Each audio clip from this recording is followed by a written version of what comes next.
হাদির পাশে কালো মাস্ক, কালো জ্যাকেট পরে বসে আছে একজন। খেয়াল করে দেখুন তার হাতের ঘড়ি আকাশি রঙের। এই ঘড়ি, চোখে চশমা এবং কপালের গঠন দেখে শনাক্ত করা হয় হাদিকে খুব কাছ থেকে চলন্ত অবস্থায় শুট করা ব্যক্তি ছাত্রলীগের সাবেক নেতা ফয়সাল করিম। দ্য ডিসেন্ট ফয়সালের বেশ কয়েকটি ছবি বিশ্লেষণ করেছে।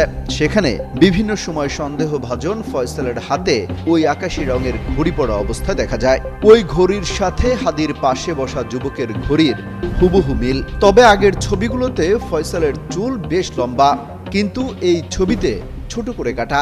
অনেকে বলছেন ৫ আগস্টের পর বিভিন্নভাবে নিজের রূপ পরিবর্তনের চেষ্টা করে গেছেন। সবশেষ হাদিকে শুট করার আগে মাস্ক পরেই চলাফেরা করতেন।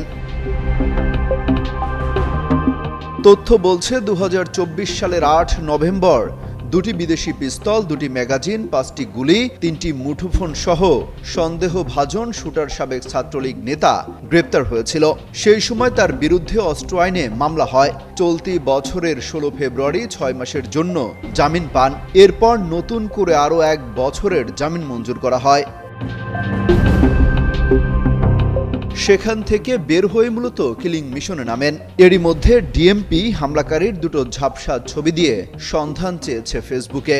সেখানে অবশ্য কারো নাম উল্লেখ করা হয়নি। তবে যে ছবি দিয়েছে তা সাবেক ছাত্রলীগ নেতা ফয়সালের বলেই ধারণা করছেন অনেকে। এর আগে হাদিকে হামলাকারী ইনকিলাব কালচারের সেন্টারেও যায়। সেই ভিডিওর সাথে ডিএমপির দেয়া ছবির মিল রয়েছে। জানা গেছে এই ফয়সাল রাজধানীর আদাবর থানা ছাত্রলীগের নেতা ছিলেন। ৫ আগস্টের আগের দিনও হাসিনা বিরোধী আন্দোলন দমনে নেতৃত্ব দিয়েছেন। দ্য ডিসেন্ট বলছে, দুটি ফেস ডিটেকশন অ্যাপে ফয়সাল করিমের একাধিক ছবি তুলনামূলকভাবে যাচাই করেও ইনকিলাব কালচারের সেন্টারের সিসিটিভির ফুটেজের দৃশ্যমান ব্যক্তির মিল পাওয়া গেছে। বিশেষভাবে উল্লেখ করা হচ্ছে, হামলাকারীর বাম হাতে থাকা বিশেষ ডিজাইনের ঘড়িটি পরা অবস্থায় ফয়সাল করিম মাসুদের ইনস্টাগ্রাম এবং ফেসবুক প্রোফাইলে একাধিক ছবি পাওয়া যায়। অমিত হাসান রবিন, যুগান্তর নিউজ।